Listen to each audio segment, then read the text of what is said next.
In 1997, a 16-year-old boy in rural Nebraska packed every single thing he owned into one duffel bag, walked out of a house, and never looked back. Not because he chose freedom, because his stepfather wanted his bedroom for a home office and his mother stood in the kitchen staring at the floor while it happened. 2 hours. That's how long he had before the locks changed. His name was Danny Ortega. He had a duffel bag with some clothes and a jacket, his grandfather's pocket watch, and $53 in cash. That was the full inventory of his life. No relatives to call, no friends whose parents would take him in, no plan beyond making it through the next day. He was 16 years old, and nobody who was supposed to care about him did. Here's the thing about moments like that. Most people imagine a child in crisis looks like someone crying or panicking. But the reality is often quieter and colder than that. You just move. You walk out the door and your brain goes into a very basic mode. Find warmth, find food, figure out tomorrow when tomorrow comes. That's not resilience. That's just what the body does when it has no other option. Danny spent that first night in a bus shelter. Froze. Watched the sunrise and tried to think. He found work inside of a week, washing dishes at a truck stop outside town for a man named Earl, a Vietnam veteran in his 60s who took one look at the kid and understood exactly what he was seeing. Earl didn't ask questions. He said, minimum wage, cash daily, and you can sleep in the storage room if you keep it clean and disappear when health inspectors show up. That storage room was 8 by 10 feet, concrete floor, no windows, a bare bulb hanging from the ceiling. Danny flattened out cardboard boxes against the cold floor, bought a sleeping bag from Goodwill for $12, found a pillow in a dumpster behind a motel, washed it in the sink, and made that space his. Not comfortable, but warm. And his. Nobody could take it. Pay was $40 a day, 6 days a week, $240 weekly. Danny lived on $10. Dollar menus, stale bread from the grocery store, peanut butter, ramen. Everything else went into savings. After 2 months, he had almost $1,500. More money than he'd ever held at once in his life. But Nebraska winter was settling in hard, the kind of cold that turns a concrete floor into a health hazard. The space heater Earl gave him barely kept pace. Some mornings, Danny would wake up seeing his breath in the air, standing on concrete, so cold it physically hurt. He knew the storage room situation had an expiration date. The health inspector, the liability, the obvious wrongness of a teenager living in a supply closet. He needed to think ahead. This is worth pausing on for a second. Danny Ortega, at 16, with no adult guidance, was already thinking in systems. He wasn't just trying to get through today. He was looking at the pattern of his situation and projecting forward. What happens if the current arrangement collapses? Where's the backup? What are the alternatives? That kind of thinking is rare at any age, but it develops fast when survival is the only teacher you have. He started scanning the local newspaper classifieds. Not for jobs, for patterns, for opportunities hiding inside ordinary notices. And that's when he found it, an estate sale at a farm 15 miles outside town. A farmer named Walter Morrison, dead at 86, no family, county selling everything to cover back taxes, equipment, tools, household goods, Saturday morning. Danny caught a ride with a truck stop regular named Pete. He told him he was interested in tools. That was half true. What he was really looking for was shelter, specifically the kind that came with heated barns and no one checking on them. The Morrison farm drew 30 or 40 people that Saturday morning. Farmers looking for equipment deals, antique hunters, dealers. Danny walked the property before the auction started, studying the layout. 2 barns, a machine shed, a grain silo. Solid infrastructure. The barns had electricity, space heaters, loft spaces where a person could disappear for weeks. He started thinking about coming back after dark, after everyone left. The auction moved through the household items first, then tools, then equipment, the serious stuff that brought the serious buyers. A 1960s John Deere 420 in good shape sold for $850. A 1970s International 1066 that needed work went for $200. Farmers bidding hard on practical machines they could actually use.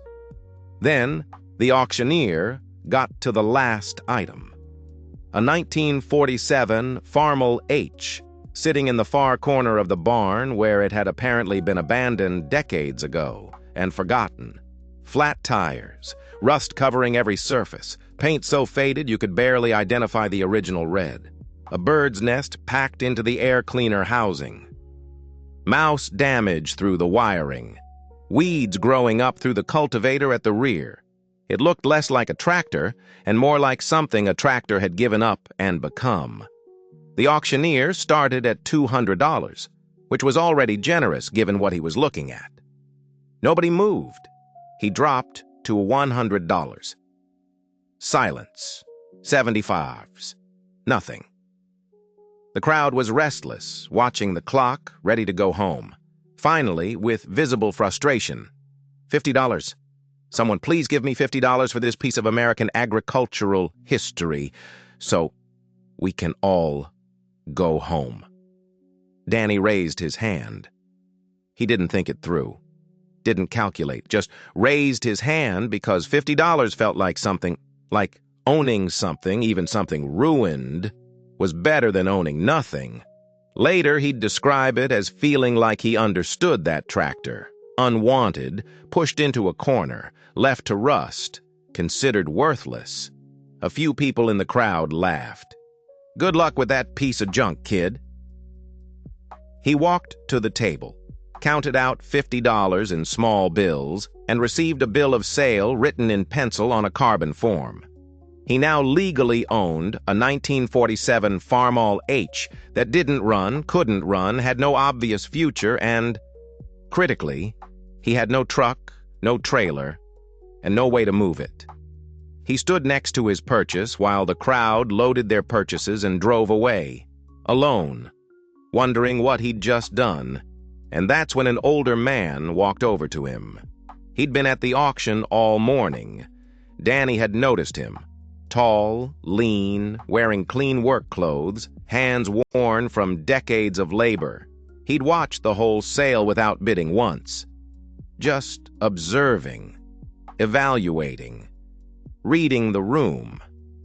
Now he was looking at Danny with an expression that wasn't quite pity and wasn't quite curiosity. Something more calculated than either. "You got a way to move that?"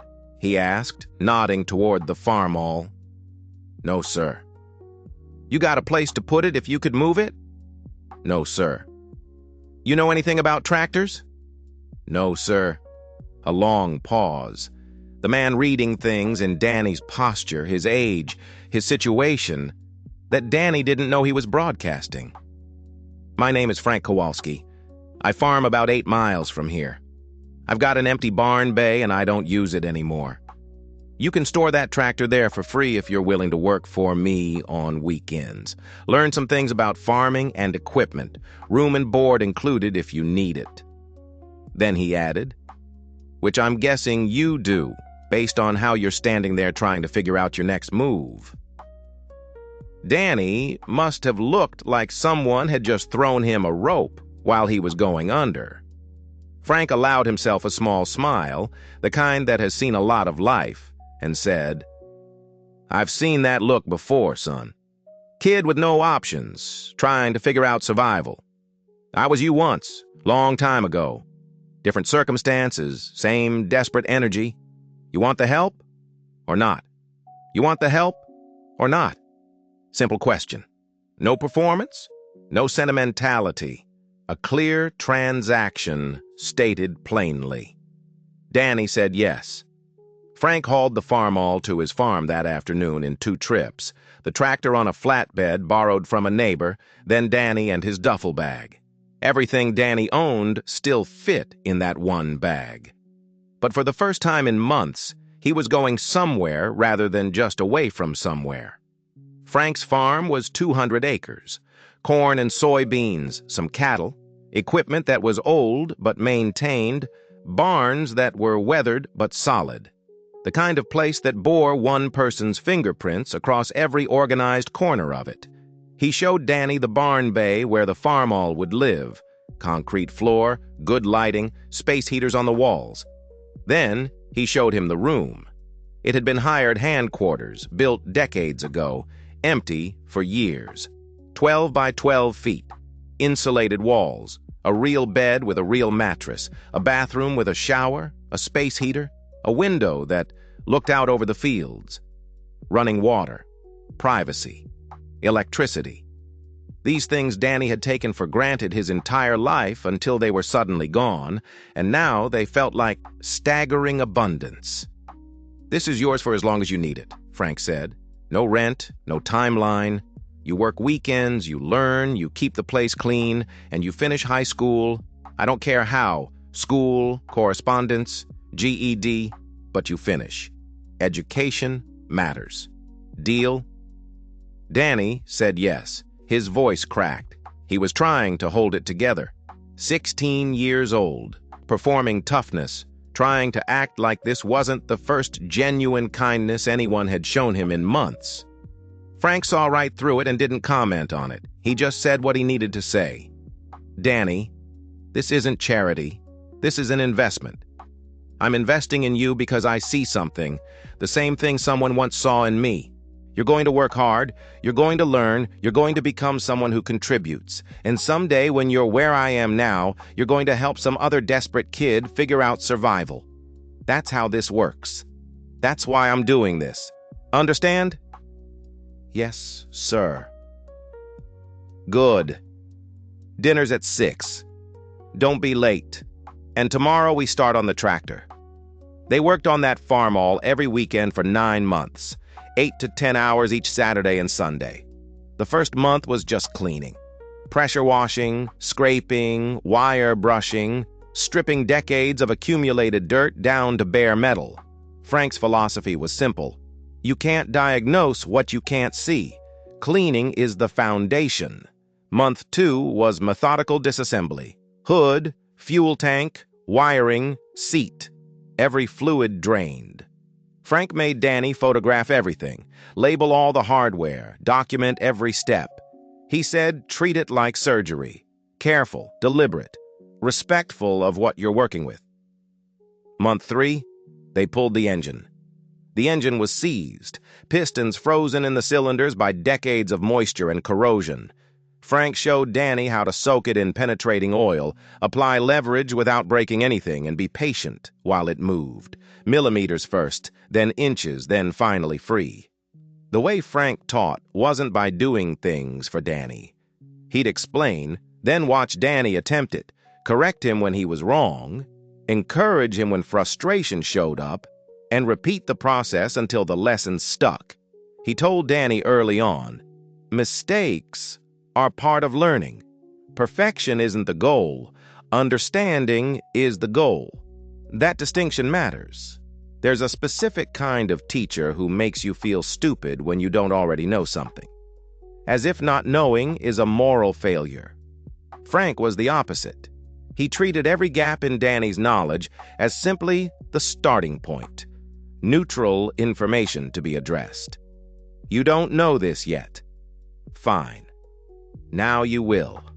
Move on. Months 4 and 5. Full engine disassembly and the start of the rebuild. Every bolt removed, every component spread on a clean workbench.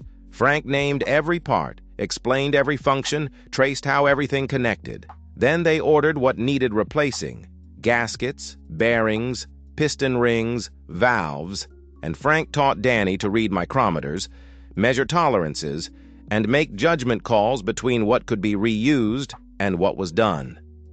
Months 6 and 7 were reassembly, every bolt torqued to spec, valve lash adjusted, timing set, carburetor installed. Month 8, the engine went back in, Wiring, fuel lines, throttle linkages, clutch, transmission, all of it reconnecting. The pile of parts becoming a recognizable machine again. In April of 1998, 9 months after a 16-year-old spent his last $50 on something nobody else wanted, they were ready to try starting it. Frank had Danny do the honors. Set the choke, prime the fuel, turn the key, push the starter. The engine cranked once, twice, 3 times, and then it caught. One cylinder firing, then another. Black smoke rolling out the exhaust pipe, running rough and loud and imperfect. But running, a machine that had sat silent for 30 years, was alive again. Frank stood with his arms crossed and that slight smile on his face, not saying anything. Watching. Danny cried. He couldn't help it. This broken thing that nobody had wanted, this $50 piece of agricultural junk, was running because he'd put in the work, hadn't quit, had learned. And if that was possible, if something that far gone could be brought back, then maybe the same logic applied elsewhere. Frank let him have the moment. Then, "You did good, Danny. Real good. That tractor runs because you put in the work. You should be proud." Danny said he couldn't have done it without Frank teaching him. Frank said, "That's the point. Nobody does anything alone. We all need teachers. We all need people who invest in us. I'm teaching you, but someday you'll teach someone else. That's how knowledge multiplies. That's how we build things that last, not through individual achievement, through chains of people helping people." Here's where most stories about overcoming hardship wrap up neatly. The kid got saved, grew up, succeeded. Good story, inspiring, scroll to the next one. But this story doesn't end at the Farmall starting. Danny kept working at the truck stop during the week and kept learning at Frank's farm on weekends. His reputation started spreading, mostly because word got out that he'd restored that old Farmall, and other farmers started bringing him their broken equipment. Could he fix this? What would he charge? He started doing repair work, started making real money. By 18, he had his GED. By 19, he had enough saved to rent a small shop in town. By 20, he was running a full-time agricultural equipment repair business. By 22, he'd saved enough to buy Frank's farm outright when Frank retired, at a price Frank set deliberately below market because, as Frank said, he'd rather sell to someone who understood work than get top dollar from someone who'd never appreciate what they were buying. But that's not the part of the story that matters most either. The first winter, Danny ran his repair shop. A 15-year-old kid showed up at the door, sleeping in an abandoned building, hungry. Asked if Danny needed help, said he'd work for food. Danny looked at him and saw himself. Same desperate energy, same nowhere-to-go eyes. So he gave him a job, gave him a place to sleep above the shop, gave him a chance. His name was Marcus. Over 2 years, Danny taught him everything Frank had taught him: how to repair equipment, how to solve problems, how to build something from nothing. When Marcus turned 18, he went to technical school on a scholarship. He's now a diesel mechanic running his own shop 2 towns over. Marcus sent Danny another kid. This one was aging out of foster care with nowhere to land. Danny hired him, taught him, gave him the same chain Frank had started. His name was David. He saved money, eventually bought land, now farms 500 acres. And he's taken in 2 kids who needed help, teaching them, continuing forward.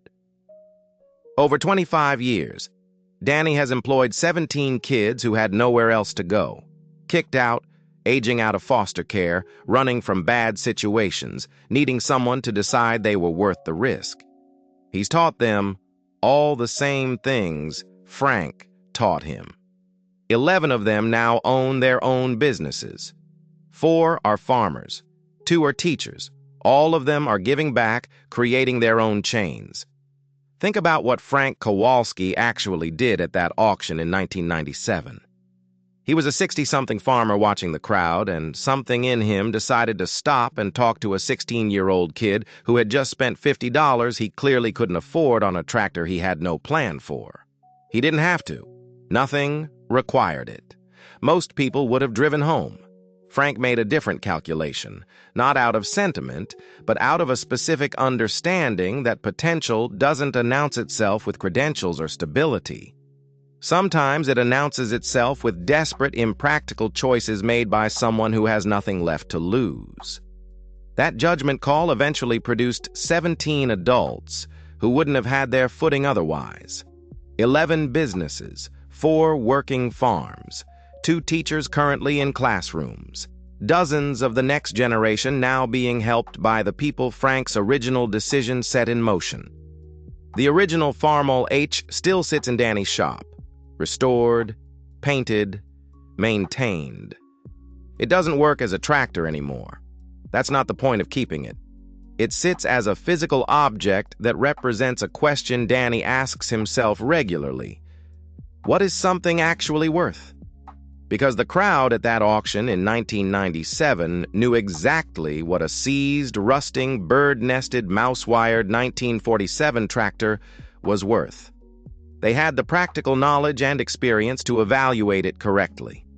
They were right that it wasn't worth $50 as a piece of equipment. They were wrong about almost everything else. Frank died in 2015 at the age of 80. Danny was with him at the end. The last thing Frank said to him was, "You did good, kid. You took what I gave you and multiplied it. That's all anyone can ask."